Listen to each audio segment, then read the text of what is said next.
अस्सलाम वालेकुम भाई। आज का जो टॉपिक है वो ये है कि जो छोटी सोसाइटीज़ हैं और डिफरेंट सोसाइटीज़ हैं पाकिस्तान भर में, वो एक नए लॉज निकाल रही हैं कि जो 250 गज का घर है उसको लिमिट कर रही हैं कि वो 10 किलोवाट से ऊपर नहीं लगा सकता सोलर, और जो 500 गज का है वो 15 से ऊपर नहीं लगा सकता। तो ये जो लिमिटेशंस आ रही हैं ये किस बेसिस पे आ रही हैं और क्या सोच के तहत आ रही हैं, और यही चीज़ क्या नेशनल ग्रिड वाले जो डिस्कोज हैं हमारी वो लोग भी इम्प्लीमेंट करेंगे और उनके लॉज में भी हैं, या ये हमारे जो छोटी सोसाइटीज़ वाले हैं वही लोगों को तंग कर रहे हैं। तो एक ओवरऑल जो सिनेरियो बन गया है, जो लग रहा है कि डिस्करेज कर रहे हैं सोलर लगाने को, उस पर आज की डिस्कशन करते हैं। सही। अच्छा, इसमें देखें, बड़ी क्लियर कट सी बात है। We have been saying right from the start, आपको सोलर एनर्जी को जो देखना है वो थोड़ा सा डिफरेंटली आपने देखना है। पाकिस्तान में जो एक माइंडसेट है वो ये है कि सोलर एनर्जी हम प्रोड्यूस करेंगे और हम ग्रिड को बेच देंगे, which is called net metering. तो that is not the only way out. आप सोलर एनर्जी जो प्रोड्यूस करते हैं वो आप इंडिपेंडेंटली प्रोड्यूस करते हैं, डिसेंट्रलाइज मैकेनिज्म में। आप अपने हेड पे प्रोड्यूस करते हैं, अपने घर पे प्रोड्यूस करते हैं, अपनी फैक्ट्री में प्रोड्यूस करते हैं। तो अगर ये एक जनरेशनल मीन्स है जहाँ आप डिसेंट्रलाइज मेथडोलॉजी को यूज़ करके जनरेशन कर रहे हैं, जिसका मकसद है कि आपकी कोई ट्रांसमिशन लाइन की कॉस्ट नहीं है, आपकी डिस्ट्रीब्यूशन की कॉस्ट नहीं है, तो फिर आप उसका जो बेनिफिट उठाना है आप उसको ग्रिड में बेचना क्यों चाह रहे हैं? मतलब why do you only see selling it to the grid as a way out? मैं बताता हूँ, क्योंकि वो तो इजी वे आउट है। वो easy way फिर out मुझे कुछ करना नहीं पड़ रहा, जो मैंने यूज़ करना है वो कर लिया और बाकी मैं भेज दूंगा। I have no worries. ठीक है। अच्छा, इसमें जो पैटर्न है वो ये है कि जिस भी मुल्क में सोलर एनर्जी की अडॉप्शन आई है, राइट एट द स्टार्ट जो नेट मीटर का टैरिफ होता है, जो फीड इन टैरिफ होता है, जो बेनिफिट दिया जाता है ग्रिड की तरफ से to these producers who are generating in a decentralized methodology, तो शुरू में ज़्यादा ही होता है। उसकी वजह ये होती है कि शुरू में ग्रिड को अडेप्ट करने में हमें टाइम लगता है, ग्रिड को समझने में टाइम लगता है, मेथोडोलॉजी को डिवाइस करने में टाइम लगता है कि हमें how to deal with these decentralized generation sources. अच्छा, ओवर टाइम क्योंकि ग्रिड की रिक्वायरमेंट भी कम हो जाती है और ग्रिड को ज़रूरत भी नहीं होती। अब अभी हम पाकिस्तान की बात नहीं कर रहे हैं, हम जनरली बात कर रहे हैं कि ओवर टाइम अगर ज़्यादा प्रोड्यूसर्स इकट्ठे हो जाते हैं जो सोलर एनर्जी के थ्रू प्रोडक्शन कर रहे हो और ग्रिड को फीड इन कर रहे हो, तो नॉर्मली ग्रिड की रिक्वायरमेंट कम हो जाती है। तो फिर जो नेशनल इलेक्ट्रिक कंपनी होती है वो ये सोचती है कि क्योंकि अब हमें ज़रूरत कम है तो हम इसका फीड इन टैरिफ थोड़ा कम कर सकते हैं, क्योंकि now we don't need to promote as many users के वो अडॉप्ट करें सोलर एनर्जी को। तो ये नॉर्मल थिंकिंग जो होती है वो यही होती है। पाकिस्तान का सिनेरियो थोड़ा डिफरेंट है, उस पर हम थोड़ी देर बाद आते हैं। अच्छा, जब ऐसे अडॉप्शन बढ़ती जाती है किसी भी कंट्री में सोलर एनर्जी की, जो डिसेंट्रलाइज मेथोडोलॉजी के थ्रू आप प्रोडक्शन करते हैं, तो जो इंसेंटिव होता है इस एनर्जी को अडॉप्ट करने का वो फिर भी मौजूद होता है, बट वो कम होता जाता है। उसकी वजह ये होती है कि हमेशा अर्ली अडॉप्टर को ज़्यादा बेनिफिट मिलता है। किसी भी टेक्नोलॉजी को अडॉप्शन जल्दी से जल्दी करने में आपको फ़ायदा ये मिलता है कि आप बिल्कुल राइट एट द स्टार्ट गए होते हैं। उस वक्त जो रेगुलेशंस होती हैं वो इतनी स्ट्रिंजेंट नहीं होती, वो इतनी स्ट्रिक्ट नहीं होती, प्रॉपर उस पर सी थ्रू अभी नहीं किया होता, प्रॉपर मैकेनिज्म डेवलप नहीं हुआ होता कि हाउ टू मेक श्योर कि हम मैक्सिमम जो टैक्सेशन है, मैक्सिमम जो बेनिफिट है वो ग्रिड को दें और यूज़र को ना दें। तो क्योंकि टेक्नोलॉजी को शुरू में अडॉप्ट करने के ये बेनिफिट्स होते हैं कि अर्ली अडॉप्शन में आपको बेनिफिट मिल जाता है एज ए यूज़र, और जिसको आप बेच रहे होते हैं उसने भी पूरी अपनी वर्किंग नहीं करी होती तो उसको कम बेनिफिट मिलता है। ओवर टाइम ये बेनिफिट्स शिफ्ट ऑन करते हैं यूज़र से कंज्यूमर की तरफ। In this case the consumer is the national grid, और जो यूज़र है, जो प्रोड्यूसर है, वो होम ओनर है या वो जो सोलर सिस्टम का ओनर है। तो ये एक नेचुरल फिनोमेनन है, ये सिर्फ पाकिस्तान पे एप्लीकेबल नहीं है, ये हर टेक्नोलॉजी में ऐसे ही होता है। जो भी टेक्नोलॉजी को अडॉप्ट करता है राइट एट द स्टार्ट उसको उसके बेनिफिट्स भी मिलते हैं, उसके ड्रॉबैक्स भी मिलते हैं। अब हुआ ये है कि पाकिस्तान में थोड़ा सा सिनेरियो डिफरेंट है। पाकिस्तान में सिनेरियो ये है कि जैसे जैसे दिख रहा है ग्रिड को कि सोलर टेक्नोलॉजी की एडॉप्शन बढ़ती जा रही है और मैसिवली बढ़ती जा रही है, तो उसमें लोग ओवरसाइज करके सिस्टम्स लगा रहे हैं। अब वो राइट अंडरस्टैंडिंग हो या गलत अंडरस्टैंडिंग हो, that is a separate case. But क्योंकि बहुत सारे होम ओनर्स ने अपने बिल्स को पेमेंट ऑफ रिक्वायर्ड की पोजीशन में ले आए हैं, विच इज़ ईजिली पॉसिबल, क्योंकि अगर आपका 1000 यूनिट का कंजम्पशन है इन अ मंथ और आप 3000 यूनिट का सिस्टम लगवा लें जो 3000 units in a month generate कर सकता है, तो आपका बिल तो पेमेंट नॉट रिक्वायर्ड से ऊपर चले जाता है। तो ग्रिड ने अभी एक ये मेथड सोचा है कि हम थोड़ा इस तरह डिस्करेज करते हैं कि हम एक पॉलिसी लाते हैं जिसके थ्रू एक्स्ट्रा यूनिट्स जो आप हमें सेल कर रहे हैं अपनी कंजम्पशन से ज़्यादा, हम उसका टैरिफ कम कर देते हैं। अच्छा, we been saying this right from the start कि when you are going to use your grid, the national grid as the source, as the sink, मतलब if you are going to use the national grid as the purchaser of your produced electricity, then the rules, the tariff is not going to be set by you. The rules and the tariff are going to be set by the national grid, क्योंकि वो एक बिगर player है इस हिस्से में ना। अगर आप अपने नेबर के साथ परचेज और सेल परचेज का एग्रीमेंट करते हैं तो फिर तो आपका म्यूचुअल अंडरस्टैंडिंग होगी, क्योंकि आप भी बराबरी के होम ओनर है, वो भी बराबरी का होम ओनर है, तो वहाँ फिर कोई म्यूचुअल अंडरस्टैंडिंग हो सकती है। बट यहाँ पे नेशनल ग्रिड है, नेशनल ग्रिड ने अपने इंटरेस्ट को प्रोटेक्ट करना है, वो ऐसे रूल्स ही बनाएंगे जो उसको फेवर करेंगे और जो प्रोड्यूसर को फेवर नहीं करेंगे। क्योंकि you as a home owner are a single person जिसका क्या 1000 गज की जगह होगी, 5 एकड़ की फैक्ट्री होगी, ज़्यादा से ज़्यादा क्या 500 किलोवाट आप प्रोड्यूस कर रहे होंगे, तो you are nothing compare to the national grid. आप जितने भी बड़े हो जाएं as a single person, as a single entity, और nothing compare to the IPPs और producing megawatts of power every hour. तो इस सिनेरियो में आपका इंटरेस्ट प्रोटेक्ट करना आप ही ने है, ग्रिड या नेशनल ग्रिड या नेशनल एनर्जी सप्लाई कॉर्पोरेशन ने आपका इंटरेस्ट प्रोटेक्ट नहीं करना। तो ये इवेंचुअली होना ही है।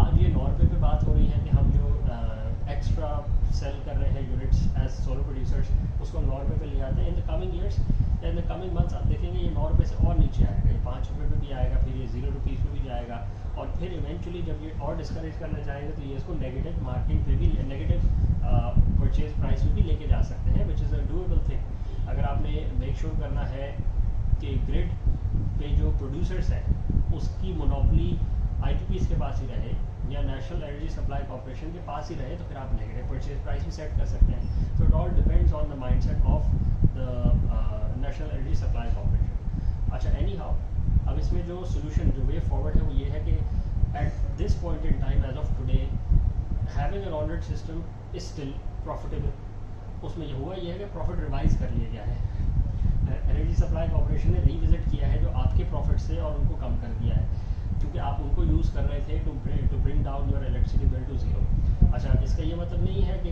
ऑडिट सिस्टम आपके लिए बेकार हो गया है या उसका ROI है वो 15 साल में चला गया, ऐसा नहीं हुआ। हुआ ये है कि जो जितने यूनिट्स आपकी रिक्वायरमेंट थी उतने यूनिट्स का रेट वो वही है जो जिसमें वो आपको बेच रहे हैं, वो उसी पे आपसे ले भी रहे हैं, बट उन्होंने एक स्ट्रक्चर सेट किया है कि उससे एक्स्ट्रा यूनिट्स जो है वो हम नॉर्वे पे लेंगे। अच्छा, पर अभी प्रपोज है, अभी भी प्रपोजल की हद तक कम तो नहीं। अगर ये अप्रूव भी हो जाता है वर्स्ट के सिनेरियो में, लेट अस से कि वो विदाउट एनी रिविजन्स इसको एज इज अप्रूव कर लेते हैं, जो कि अभी नहीं हुआ, तो भी सिस्टम आपके लिए फिर भी बेनिफिशियल रहेगा, क्योंकि ये बिल आपका फिर भी 0 के पास ले जा सकता है। अच्छा, नेगेटिव बिलिंग आजकल हम देख रहे हैं यूट्यूब पर बहुत सी वीडियोस आ रही हैं और बहुत से लोग कह रहे हैं कि negative billing will now become impossible. तो उसमें बात ये है कि negative billing is not your goal.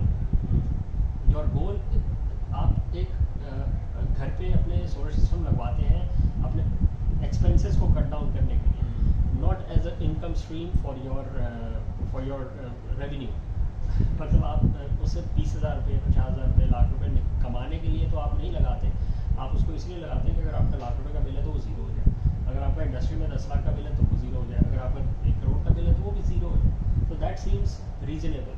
तो अभी तक जो टारगेट कर रहे हैं वो बात तो यही कह रहे हैं, उनकी रीजनिंग कुछ ठीक है कुछ गलत है, बट नॉनदलेस जब तक आप उनको यूज़ करेंगे अपनी एनर्जी सेल करने के लिए तो फिर रूल्स वही सेट करेंगे, वो बेशक फेयर हो या अनफेयर हो, you can't really say anything about it. आप हेयरिंग में जाके अपना पॉइंट ऑफ व्यू भी दे सकते हैं, आप उनको लीगल प्रोसीडिंग में भी डाल सकते हैं, but any how it is them who decides कि उन्होंने किस रेट में आपसे ख़रीदनी है।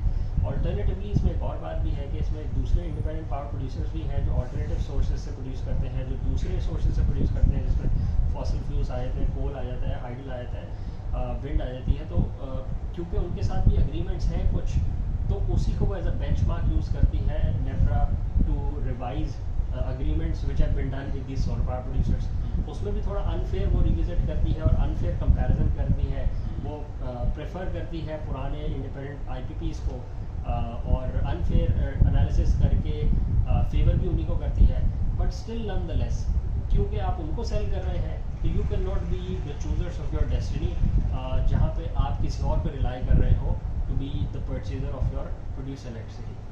अब इसमें जो वे फॉरवर्ड है वो आपके सामने है। Already systems are still feasible and there still profitable. उनकी प्रॉफिटेबिलिटी में थोड़ा सा मार्जिनल कमी आई है। ऑन दी अदर हैंड अगर आप इसको देखें कि ये जो मैकेनिज़्म है ग्रिड का मैकेनिज़्म जिसके साथ आप कनेक्टेड हैं, जिसको आप एनर्जी बेचना चाह रहे हैं, ये पूरा का पूरा मैकेनिज़्म ही एक बेकार मैकेनिज़्म, ओल्ड स्कूल है। It is so old school and it is so inefficient कि why would you want to partake in it. अब आपको पार्टेक इसलिए करते हैं आप क्योंकि वो द ईजीएस्ट वे आउट है। You install an already system on the rooftop of your house, आप ऑलरेडी इन्वर्टर लगाते हैं, नेट मीटर लगवाते हैं, बाई डायरेक्शनल मीटर, और आप सेल करना शुरू कर देते हैं ग्रिड को, और जो थोड़ी बहुत कंजम्पशन होती है वो करना शुरू कर देते हैं। we are becoming part of that old system, that old obsolete system, which is the root cause of our problems. मसला सोलर सिस्टम्स का नहीं है, मसला ऑन ग्रिड सिस्टम्स का नहीं है, मसला ऑफ ग्रिड सिस्टम्स का नहीं है, मसला बैटरीज का नहीं है, मसला इलेक्ट्रिक सप्लाई कॉर्पोरेशन का नहीं है, मसला आपके पुराने ज़माने के ट्रांसमिशन लाइनों का और पुराने ज़माने के इस मैकेनिज्म का है कि सेंट्रलाइज प्रोडक्शन होगी और फिर उसको ट्रांसमिट किया जाएगा दूर दराज के इलाकों में ताकि उस बिजली को इस्तेमाल किया जाए। मसला तो इस ऑब्सोलीट सिस्टम का है। तो nobody is talking about this, everybody is talking about the fact कि नेपरा ने रूल्स को रिवाइज कर दिया, नेपरा ने प्रपोजल निकाल दिया, नेपरा ने हमारे साथ ज़्यादती करी, नेपरा ने IPPs को प्रमोट कर दिया और नेपरा ने ज़्यादती करी। तो ज़्यादती तो हम सारे अपने साथ तब कर रहे हैं जब हम रूट कॉज को आइडेंटिफाई ना कर सकें और हम यही ना आइडेंटिफाई कर सकें कि जो पुराने ज़माने का ऑब्सोलीट हमारा इलेक्ट्रिसिटी सप्लाई का निज़ाम है, तो बातों में ये रहा है। आप ये देखें कि जब आप एनर्जी प्रोड्यूस करते हैं तो उसमें जो इनिशियल कॉस्ट आती है वो एनर्जी की प्रोडक्शन की कॉस्ट आती है कि आपने how did you produce it. अगर आप सोलर सिस्टम्स के थ्रू एनर्जी को प्रोड्यूस करते हैं तो आपकी जो लोकलाइज कॉस्ट ऑफ एनर्जी आती है, जिसका मतलब है through out the span of its life उसके ऑपरेशंस को अगर हम इन माइंड रखें और उसकी मेंटेनेंस को बीच में डालें तो वो आती है रफली 1.5 से 2 सेंट पर यूनिट पर किलोवाट आवर ऑफ एनर्जी। आपके पास 2 से 2.5 सेंट की कॉस्ट आती है। अब उसको अगर आप कंपेयर करें फॉसिल फ्यूल्स के साथ और बाकियों के साथ तो वो जो भी कॉस्ट आए that is not an issue. The issue is उस सारे निज़ाम में जहाँ पे आप फॉसिल फ्यूल्स यूज़ करते हैं, हाइड्रोजन यूज़ करते हैं, न्यूक्लियर यूज़ करते हैं या जो भी other source of energy use करते हैं, उसमें आपको ट्रांसमिशन करनी पड़ती है। इस पर ट्रांसमिट नहीं करना, इसमें ट्रांसमिशन नहीं करनी है आपको। अगर आपने वही सोलर पार्क ना लगाया, अगर आप घरों में बोलें कि वो खुद लगा लें तो उनको ट्रांसमिट नहीं करना है। बिल्कुल। और solar parks can be used as micro grids. देखें आपका जो 5 मेगावाट, 20 मेगावाट, 1000 मेगावाट, 5000 मेगावाट के जो कोल के पावर प्लांट्स हैं या जो हाइडल के प्लांट्स हैं वो लोकली बेस्ड नहीं हो सकते। They have to be somewhere where they are most suited. Coal का पावर प्लांट आप कराची के अंदर नहीं लगा सकते, उसने इतनी पोल्यूशन करनी है कि यहाँ जीना हराम हो जाएगा। हाइडल का पावर प्लांट भी हाइडल की सोर्स पे लगेगा, किसी रिवर के ऊपर लगेगा, किसी डैम के पास लगेगा।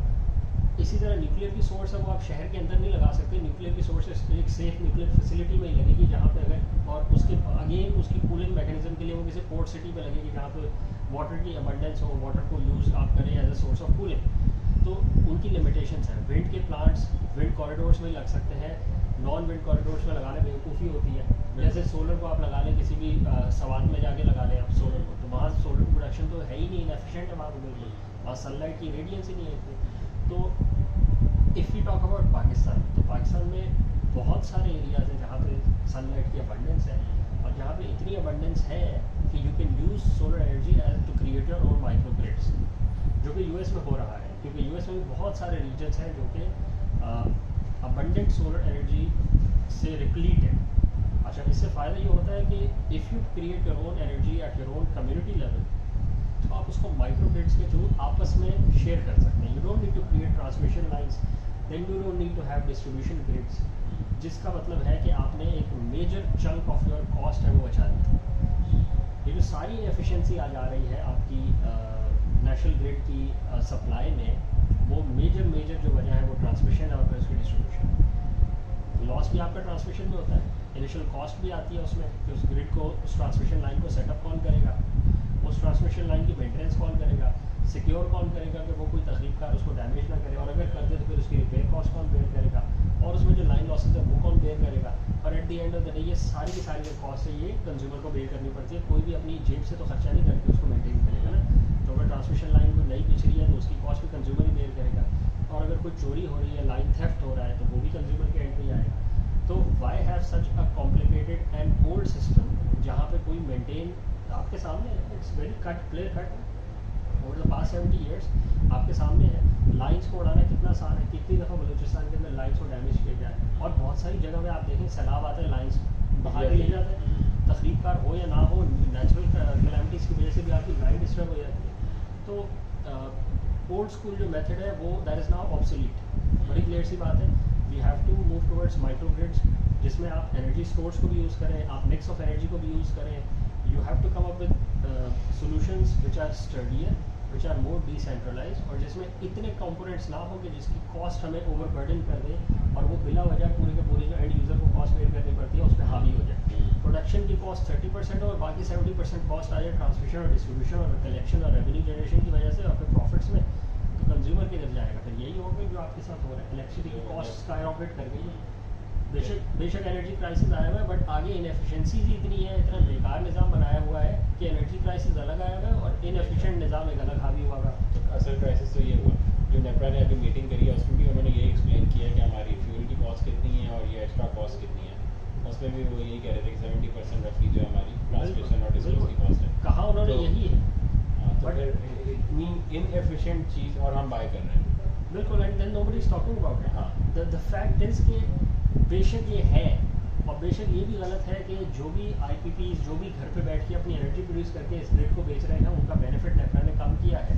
और बेशक नेपरा भी ये बात कह रहा है कि हमारी ट्रांसमिशन की कॉस्ट इतनी है और हमारी डिस्ट्रीब्यूशन की कॉस्ट इतनी है और हमारे लॉसेज इतने होते हैं, but still nobody is coming up with the solution for decentralised mechanisms, क्योंकि there is no other way forward. ऐसा नहीं हो सकता कि आप बोले कि हम ट्रांसमिशन लाइंस को और एफिशिएंट कर लें, हम ट्रांसमिशन लाइंस में कोई सोल्यूशन निकाल, क्या सोल्यूशन है आपको? There is no other solution.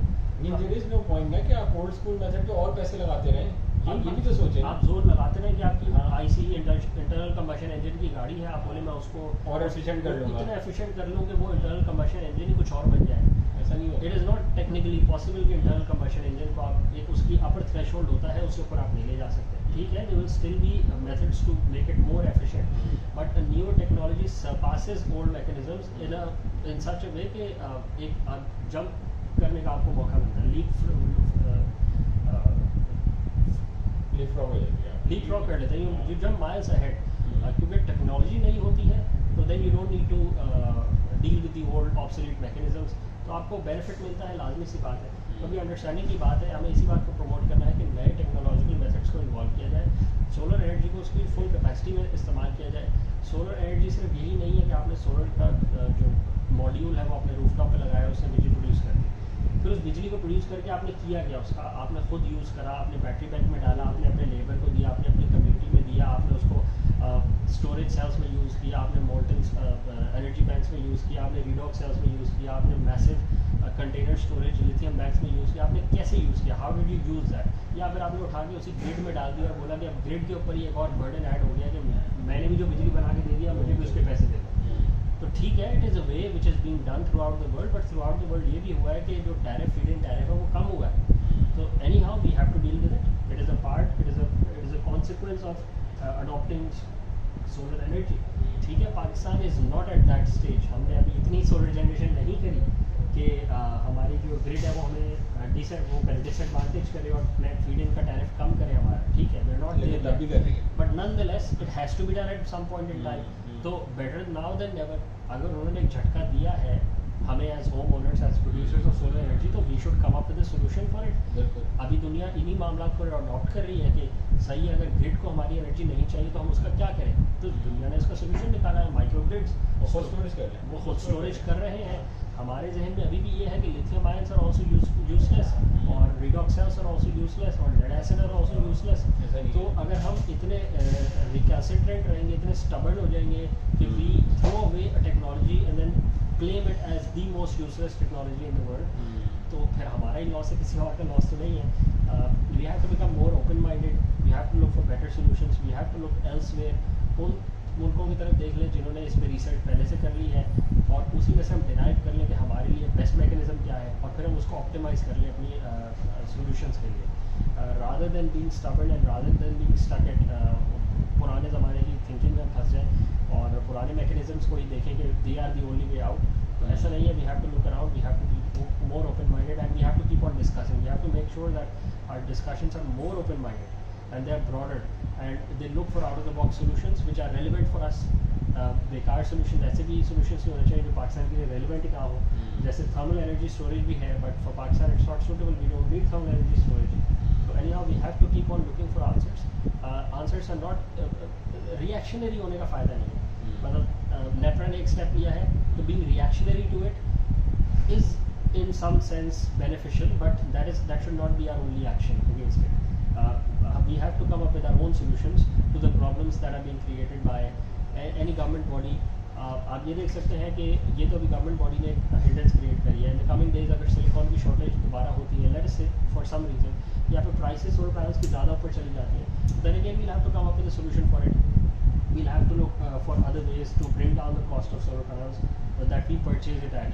मतलब हम जिस प्राइस से परचेज करते हैं हमें देखना पड़ेगा कि हम उसको सस्टेनेबल बनाएं. फिर then we'll have other methods कि हम बाहर के और मुल्कों से जो अपने यूज पैनल्स को सेल कर रहे हैं हम उसकी कुछ सर्टिफिकेशन का मेथड निकालें और हम उसको इंपोर्ट करें, ताकि हम मेक श्योर करें कि हमें 2 या 3 या 4 साल पुराने सोलर मॉड्यूल्स मिल रहे हों which are still efficient, which are still workable, but क्योंकि those companies will be selling them off, तो हम उसको at a margin of the price avail कर सकते हैं.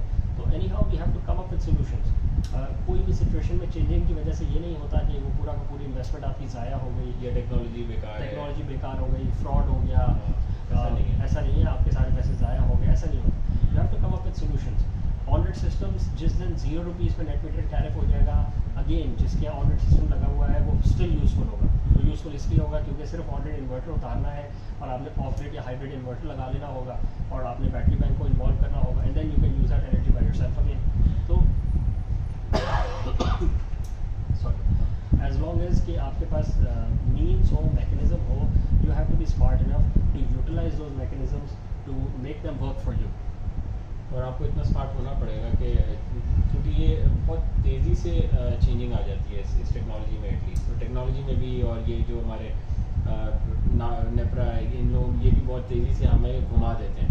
तो खैर हमें उनसे ज़्यादा स्मार्ट होना पड़ेगा टू बी ऑनेस्ट कि हम अगर वो कोई चेंजिंग ला रहे हैं तो हमारे पास दूसरे ऑल्टरनेटिव्स हों. और ऑल्टरनेटिव तभी होंगे जब हम ज़रा थोड़ा सा माइंड ओपन करके सोचेंगे कि एटलीस्ट ये चीज़ क्या है और ये कहाँ से हमें बचा के दे सकती है. जो माइक्रो ग्रिड का कॉन्सेप्ट है, अगर हम खुद एक्स्ट्रा जनरेशन कर रहे हैं और अपनी स्टोरेज कर रहे हैं तो हम बड़ा इजीली 24 आवर्स अपने निकाल सकते हैं. हमें थोड़ा सा मैनेज करना है कि हमें रात किस टाइम पे एसी चला रहे हैं, कितने पे एसी चला रहे हैं, रात की हमारी कितनी कंजम्पशन है, उसके हिसाब से हम उतने बैटरी बैंक लगा लें, उतना ऊपर सोलर कर लें. इतना मुश्किल नहीं है, हमें आदत नहीं है ये करने की. हम तो यूनिट्स भी नहीं देखते थे, तो जब से बिजली के बिल बढ़े तो हम सबको अब यूनिट्स याद हो गए हैं कि भाई मेरे 1000 यूनिट आते हैं, आपके 2000 यूनिट आते हैं, मेरा 4000 यूनिट आ रहा है. वरना तो हम यूनिट्स भी नहीं देखते थे. तो जैसे जैसे सर पे पड़ती है हम लोग तभी काम करते हैं. तो थोड़ा सा अगर होशियारी से काम कर लेंगे या स्मार्टली कर लेंगे तो ये इतना बड़ा मसला नहीं है और हम लोग खुद ही इंडिपेंडेंट हो जाएंगे और एटलीस्ट हमारे ग्रिड से भी थोड़ा लोड कम होगा और नेशनली फ़ायदा होगा. There is no other way. सारे घरों पे सोलर लगे हुए हों तो आधा मसला तो नेपरा का और हमारे नेशनल ग्रिड का वैसे ही मसला ख़त्म हो जाता है. उसके अलावा फिर वो लोग कुछ सोच सकते हैं कि हम भी और एफिशिएंट हो जाएं ताकि ये मसले से बाहर निकलें. अगर वो हमारे रेट कम करते रहें, हम उन पे लान तान करते रहें नेपरा, और हम दोनों ही कुछ ना करें. देखिए एज अ नेशन तो वो तो कुछ नहीं कर सकते, उनके पास तो वो बहाना लगा देते हैं हमारे पास पैसे ही नहीं है, हम कहाँ से. और अगर वो कोई ग्रिड लगाते भी हैं तो वो ओल्ड स्कूल लगा के बैठ जाते हैं. जैसे अभी इन्होंने थर का खोला है 330 मेगावाट का, कल या परसों इनॉग्रेशन हुई है, और वो कोल का प्लांट हमने बनाया.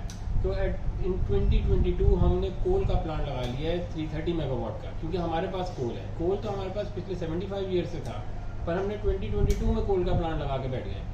हम सोलर का भी लगा सकते हैं. अब ऐसे नेशनल ग्रिड तो बात समझ नहीं आती. अच्छा चलें, उन्होंने तो लगा लिया, पर हम तो एटलीस्ट एफिशिएंटली काम कर लें और थोड़ा ग्रिड से लोड कम करें, ताकि हम खुद तो जब सोलर पे आ चुके होंगे तो फिर कोई ना कोई हल निकल आएगा और फिर माइक्रो ग्रिड्स की तरफ इजीली जा सकते हैं. लेकिन जो भी मुल्क अंडर डेवलप्ड होते हैं ना, उनको फ़ायदा ये होता है कि जब वो डेवलपमेंट की तरफ आए तो वो लेटेस्ट टेक्नोलॉजी अडॉप्ट करें ताकि वो बाकियों से आगे निकलें. ये थोड़ी कि जब आप लगाने भी लगे तो अब आप सबसे पुरानी चीज़ लगा के बैठ गए हैं 2022 में, तो उसका तो कोई भी फ़ायदा नहीं है और वो सारे लोन अभी हमने भरने हैं. तो अगेन मुल्की लेवल को तो छोड़ दें, हम तो अपना कर सकते हैं कि हम क्या कर रहे हैं और हम अपने घरों को किस तरह और अपनी लाइफ को किस तरह मैनेज कर सकते हैं. स्पेशली एनर्जी क्राइसिस को, जो कि इस टाइम पे दुनिया में बहुत ज़्यादा है और हर जगह है. जर्मनी में गैस के बिल जितने आ रहे हैं, इलेक्ट्रिसिटी के बिल जितने आ रहे हैं, यूएस में भी यही प्रॉब्लम है, ऑस्ट्रेलिया में भी यही प्रॉब्लम है. होपफुली जहाँ भी हमारी वीडियो देख रहे हैं वो सब इस बात को लिंक कर रहे होंगे कि एनर्जी क्राइसिस तो हर जगह है. हमने खुद स्मार्टली डिसीजन लेना है कि हम इससे किस तरह निकल सकते हैं. और पाकिस्तान में सबसे ईजीएस्ट वे है सोलर लगाएं, बैटरीज लगाएं, साथ खुद यूज़ करें, स्मार्टली यूज़ करें. हमें अपना पता हो कि कौन सी चीज़ एफिशिएंट है उसको यूज़ करें और 24 आवर्स अपने आराम से निकाल लें. यही चीज़ सिर्फ घर की इलेक्ट्रिसिटी पे नहीं है, यही चीज़ हमारी ट्रैवल गाड़ियों पे भी है. इलेक्ट्रिक गाड़ियाँ लें, उसको भी इलेक्ट्रिसिटी से चार्ज करें. हमारे जो वेयर हाउसेज हैं उसमें इलेक्ट्रिक फोर्कलिफ्ट होने चाहिए, उसमें मेजॉरिटी चीज़ें इलेक्ट्रिक होनी चाहिए। हमारी जो इंडस्ट्रीज़ हैं, बहुत सारी इंडस्ट्रीज़ अभी भी पुरानी ओल्ड स्कूल गैस के बर्नर्स यूज़ कर रही हैं, उसको इलेक्ट्रिसिटी पे ले आएँ और पहले अपनी इलेक्ट्रिसिटी जनरेट करें और उसके बाद इलेक्ट्रिक बर्नर्स लेके आएँ। ये ना हो कि हम पहले इलेक्ट्रिक बर्नर्स लें और फिर नेशनल ग्रिड के ऊपर लोड डाल दें। तो हमें एज ए इंडिविजुअल्स और हमें एज अ बिज़नेस कम्युनिटी खुद स्टेप लेने पड़ेंगे अपनी मुल्क की बेहतरी के लिए, ताकि हम इस एनर्जी क्राइसिस से निकल सकें और आगे इन द नेक्स्ट डेकेड ये एनर्जी का ही मसला सबसे बड़ा होगा। और अगर इसको हम ओवरकम कर लेंगे तो इंशाल्लाह कोई मसला नहीं आएगा, सबसे ज़्यादा मसला इसी का ही आगे इन द नेक्स्ट डेकेड। अच्छा, इसमें एक और बात मैं ऐड करूँ कि जैसे जैसे ग्रिड पर डिपेंडेंस कम हो जाएगी यूज़र्स की, तो ग्रिड को रिलीफ मिलेगा ही मिलेगा। प्लस ग्रिड के पास ये भी ऑप्शन होगा कि क्योंकि जो उसके IPPs हैं उस पर डिपेंडेंस भी कम हो जाएगी। तो क्योंकि IPPs के जो कॉन्ट्रैक्ट हैं वो बहुत सिवियर होते हैं, बहुत हार्ड होते हैं फॉर द ग्रिड। IPPs के साथ जो कॉन्ट्रैक्ट्स होते हैं वो जनरेशन कैपेसिटी पे होते हैं, वो एक्चुअल आउटपुट पे नहीं होता कि आपने यूटिलाइज कितना किया है। थोड़ा इसको डिटेल में डिस्क्राइब करें। जैसे कि IPP, लेट्स से कि मैं एक IPP बन गया हूँ, मैंने बोला है कि मैंने 50 मेगावाट का एक प्लांट लगाया है और मैं 50 मेगावाट की आपको बिजली प्रोवाइड कर सकता हूँ टू द ग्रिड, ठीक है, एट एनी लोकेशन। वो डिपेंड कर सकता है, ग्रिड मुझे बोले कि यहाँ पे लगा लो या वहाँ पे लगा लो। तो मैंने 15 मेगावाट्स का एक प्लांट लगाया है, 50 मेगावाट्स में दे सकता हूँ ग्रिड को। तो at any point in time I can give it to the grid depending on कि ग्रिड को चाहिए क्या। तो ग्रिड मेरे साथ एक एग्रीमेंट साइन कर लेगी। एग्रीमेंट भी US डॉलर्स में होगा, PKR में नहीं होगा, क्योंकि मेरा इंटरेस्ट भी US डॉलर्स में ही होगा। प्लस वो जनरेशन कैपेसिटी पे होगा कि मेरे पास 50 मेगावाट्स की मैं पावर आपको दे सकता हूँ एट एनी पॉइंट। आप बता दो कब चाहिए, मैं आपको प्रोवाइड कर देता हूँ। बट जो उसके चार्जेस हैं थ्रू आउट द ईयर हो सकता है 6 महीने ग्रिड मुझसे 1 मेगावाट भी ना मांगे और मुझे 1 मेगावाट देना भी ना पड़े। बट जैसे सर्दियों में डिमांड कम हो जाती है, during the day demand very कर रही होती है, तो ग्रिड मेरे साथ जो भी तय करेगी अपनी परचेज करने का, वो एक डिफरेंट सेक्टर है। जो उसने मुझे पेमेंट करनी है वो 50 मेगावाट के हिसाब से कर देनी है। कि ऐसे है कि जैसे 365 days of the year 24 hours a day मैंने 50 मेगावाट का प्लांट रन किया हुआ है और मैं उसे बिजली दे रहा हूँ। बट इन रियलिटी हो सकता है मैं 1 मेगावाट दे रहा हूँ क्योंकि उसे चाहिए 1 मेगावाट हो, और हो सकता है मैं 50 मेगावाट ही दे रहा हूँ क्योंकि उसे 50 मेगावाट चाहिए। तो इसमें ठीक है, IPP का जो इंटरेस्ट होता है वो तो प्रोटेक्ट हो गया, बट ग्रिड तो बेचारी डूब गई। ग्रिड के तो बेचारी के अच्छे खासे पैसे ज़ाया हो गए। अगर ग्रिड को 1 मेगावाट चाहिए और वो 49 मेगावाट की भी पेमेंट एक्स्ट्रा कर रही है, तो ग्रिड सारा लॉस कहाँ से बेयर करेगी, कंज्यूमर पे डाल के। तो IPPs के जो कॉन्ट्रैक्ट्स हैं वो भी एक रिजल्ट है कि जो आपका कंज्यूमर पे जो रेट्स बढ़ रहे हैं जो इलेक्ट्रिसिटी कंजम्पशन के, ये उसी सारे मैकेनिज्म का तो है कि आपने एक्स्ट्रा पावर जनरेशन के मेथड्स बैकअप के पे रखे हुए हैं कि जिससे आप प्रोड्यूस करवा के अपनी डिमांड को मीट कर सकते हैं, ग्रिड में ब्लैकआउट्स को आप मिनिमाइज कर सकते हैं। बट कोई भी उस एक्चुअल पावर को यूटिलाइज ही नहीं कर रहा क्योंकि किसी की रिक्वायरमेंट ही नहीं है, और उसकी पेमेंट जो है वो फुल जनरेशन कैपेसिटी पे करनी है। तो इससे बेकार एग्रीमेंट क्या हो सकता है? अच्छा, उसकी वजह ये है क्योंकि आपके पास ना कोई थिंकिंग है एज अ नेशन, एज जो नेपरा है उसके पास अगर थिंकिंग होती तो वो ऑल्टरनेट सोर्सेज ऑफ मैकेनिज्म बना लेगी। अच्छा, ऑन दी अदर हैंड जब आपके पास नहीं होते ना ये उस टाइम के कॉन्ट्रैक्ट्स हैं जब हमारे पास लोड शेडिंग ही 10-10 घंटे थी और आपको अर्जेंट IPP चाहिए थे, तो जब आप इतने गिर जाएं तो फिर अगला भी आपको ना छोड़े, और वो चाहे आपका अपने मुल्क की ही कंपनी, उन्हीं के एग्रीमेंट्स ऐसे हैं पाकिस्तानी गवर्नमेंट के साथ, पाकिस्तानी कंपनीज के एग्रीमेंट्स इन डॉलर्स और फुल जनरेशनल कैपेसिटी। तो उसमें देखिए मुल्क मसला तो पाकिस्तान का ही है ना, मसला एज ए नेशन और उस रेगुलेटिंग अथॉरिटी का ही है कि जिसने एग्रीमेंट साइन करे हैं। जो अगली पार्टी है, जो इन्वेस्टर है, वो तो कुछ भी मांग सकता है। वो तो बोल सकता है कि मुझे इस्लामाबाद रखवा दो, मैं एक प्लांट लगा के दे रहा हूँ 100 मेगावाट का, इस्लामाबाद मेरे नाम करा दो। वो तो कुछ भी मांग सकता है ना, ये तो देने वालों के ऊपर है कि वो दे क्या है। तो आपने देना तो वो है जो आपके लिए अफोर्डेबल है, जो इन द लॉन्ग रन आपको बेनिफिट देगा। अब आप कर ये सकते हैं कि आप सोलर टेक्नोलॉजी को प्रमोट करें, आप सोलर पार्क्स लगवाएं, माइक्रो ग्रिड्स इस्टेब्लिश करवाएं। उससे फ़ायदा ये होगा कि आपकी डिपेंडेंस ऑन दीज IPPs कम हो जाएगी। जब इनके कॉन्ट्रैक्ट्स एक्सपायर हो रहे हैं you won't need to renew them क्योंकि आपके पास alternate source of energy produce हो। अच्छा, और उससे भी ज़्यादा कुछ ना करें तो सिर्फ घरों पे ही लगवाने दें, इनको डिस्करेज ना करें क्योंकि ये बिल्कुल बिल्कुल ही डिसेंट्रलाइज सिस्टम है कि लोग खुद अपनी जेब से निकाल के पैसे और अपने घरों पे लगा रहे हैं। इससे अच्छा कोई मेथड नहीं है। बिल्कुल ये सेंट्रलाइज पार्क से भी बेहतर है, सोलर के जो पार्क्स आपने बनाने हैं उससे भी बेहतर है। मैक्सिमम घरों पे जब लग जाएगा आधी इंडिपेंडेंस वैसे IPP से खत्म हो जाएगी। अच्छा, जो ग्रिड है वो मौजूद रहेगी क्योंकि ग्रिड का एक इंफ्रास्ट्रक्चर है, उस पर इन्वेस्ट इन्वेस्टमेंट हुई हुई है उसको उखाड़ के फेंक देना बेकार बात है। It will have to remain there. Grid बहुत सी एरियाज में पावर सप्लाई करती है जहाँ पे प्रोडक्शन नहीं की जा सकती। नॉर्दर्न एरियाज कुछ है जहाँ पे बिल्कुल ही सनलाइट आवर्स नहीं है, वहाँ पे you either have to go for hydel और you have to go for nuclear from far away areas, या फिर आपको ग्रिड ही को यूज़ करके वहाँ पे एनर्जी ट्रांसमिट करनी पड़ती है क्योंकि वहाँ पे जनरेशनल कैपेसिटी मौजूद नहीं। तो any how the grid will remain, but the dependence of those areas which can produce their own electricity on this grid will go down drastically। मतलब अगर आप और मैं प्रोड्यूस अपनी कर सकते हैं तो हमारी डिपेंडेंस ग्रिड पे खत्म हो जाएगी ना, हम तो इंडिपेंडेंट हो जाएंगे। तो ग्रिड के रेट्स ऑटोमेटिकली नीचे आ जाएंगे, ग्रिड पे लोड भी नीचे आ जाएगा, ग्रिड की कॉस्ट भी नीचे आ जाएगी, ग्रिड की मेंटेनेंस कॉस्ट कम हो जाएगी। जब उस पर यूजर्स ही कम हो जाएंगे तो ग्रिड की कॉस्ट कम आ जाएगी। Plus pressure on these authorities कि ये IPPs के साथ नए एग्रीमेंट्स करें, नए IPPs को इन्वॉल्व करें, नए प्लांट्स लगवाएं ऐसे एग्रीमेंट्स की बेस पे कि जो अनकॉम्पिटिटिव हो, जो डैमेजिंग हो फॉर दीज अथॉरिटीज़, वो भी कम हो जाएंगे, जब ज़रूरत ही नहीं होगी क्योंकि you and I will be producing our own electricity. तो एनी हाउ उनका मामला उन्होंने देखना है, हमने अपना मामला देखना है। We can produce our own electricity, we can go off grid, we can produce our manage our own electricity producing plants which are generally solar based plants. तो कोई ऐसी मसले वाली बात नहीं है। It is just the fact कि हम मामले को रियलाइज़ ही तब करते हैं जब सर पे आन पड़ती है, और तब तक चीज़ों की प्राइसेस या फिर उसकी डिमांड या उसकी अवेलेबिलिटी या अबंडेंस हाथ से निकल चुकी होती है। आज आप देख सकते हैं सोलर टेक्नोलॉजी की जो प्राइस है कंपेयर करें ड्यू टू US डॉलर, अगर हम बाकी सब बातों को एक तरफ रखते हैं सिर्फ US dollar to PKR parity को ही देख लें तो आज 200 प्लस का US डॉलर चल रहा है। आज से 4 साल पहले तक 100 रुपीज़ या 120 130 रुपीज़ पे था, जो भी था आज से कम था। तो उस वक्त सोलर टेक्नोलॉजी के अडॉप्शन में आपको कितना फ़ायदा था कि आप उस वक्त के अपने इन्वेस्टमेंट सोलर टेक्नोलॉजी पे करते। बट आज की जो आपकी इलेक्ट्रिसिटी का जो यूनिट का आपका रेट है, बचा तो आपका सिस्टम में वही रहा होना था ना। अगर आपने 30 रुपये का पैनल ख़रीदा है या आपने 60 रुपये का पैनल ख़रीदा है या 80 रुपये का पैनल ख़रीदा है, उसकी जो प्रोडक्शन आउटपुट है वो तो सेम ही है। अगर आपने पहले टाइम पर ख़रीदा होता तो आज उसका आपको ज़्यादा बेनिफिट होता। बहुत से लोग हैं वो आज भी अडॉप्ट नहीं कर रहे, वो आज भी रिलक्टेंट है, वो आज भी कह रहे हैं कि बैटरीज बेकार हैं, इन्वर्टर्स बेकार हैं, नई टेक्नोलॉजी आएगी सोलर पैनल्स की हम वो वाली टेक्नोलॉजी लेंगे जब 1000 वाट का पैनल होगा। तो ठीक है 1000 वाट का पैनल 1000 वाट उसकी रेटेड कैपेसिटी होगी, उस पर स्टिकर लगा हुआ होगा, उसका सरफेस एरिया भी इक्विवेलेंट होगा और वो होगा। बट आज से लेकर उस वक्त तक जो अडॉप्शन में आप लूज़ कर रहे होंगे अपनी इन्वेस्टमेंट को, plus US dollar to PKR parity में भी जो आप अपने लिए डिफरेंस क्रिएट कर रहे होंगे, प्लस पाकिस्तान के जो हालात हैं कि अवेलेबिलिटी स्टॉक की कम हो रही है, ठीक है वो कवर हो जाएगी कुछ टाइम बाद। बट जो आप अपने लिए लॉस क्रिएट कर रहे होंगे टेक्नोलॉजी अडॉप्शन में, वो तो फिर आप ही ने बेयर करना है। जिसने आज से 5 साल 6 साल पहले 30 रुपये पर वॉट के हिसाब से ख़रीदा हुआ है, उसका पैनल आज भी उतने यूनिट बचा रहे हैं जितने उतने यूनिट बचाने थे उस वक्त। बट जो बेचारे को आज मौका मिल रहा है कि वो 60 80 90 रुपीज़ का पर वॉट ख़रीद रहा है, उस बेचारे का भी उतने यूनिट बचा रहे हैं।